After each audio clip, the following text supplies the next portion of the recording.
you will never believe where the idea of Zionism actually comes from. It is not a Jewish idea. It's a Christian idea, but only partly. It's a Protestant idea, to be exact. Protestantism starts when a bunch of people decide that the Catholic Church is too corrupt and they leave. And the early Protestant thinkers, like almost right off the bat, wanted to be not Catholic, and they wanted a non-Catholic way of reading the Bible. So Catholics were incredibly hostile to Jewish people and had started to kick them out of Europe once they found out that they were still kind of innovating through the Talmud. For the Protestant concern, they looked at Catholics in the way that they viewed Jewish people as basically no longer having a role in history, and said, we're going to go in the other direction.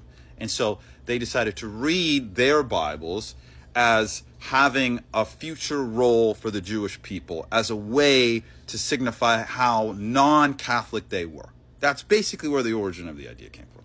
It goes from what they call restorationism turns into modern day Zionism. The difference kind of being restorationists in the early days, 1500s, 1600s, it was this idea that at some point in the distant future, Jewish people will make their way back however God wants that to happen, and that will have a role in how Jesus comes back and everyone turns Christian. Zionism morphs that into, we should actually make that happen. But the idea itself gets started with English Puritans who then export it to America, which is why it's such a big deal here. But that idea has its origins in Protestants wanting a different way of reading their Bible than Catholics.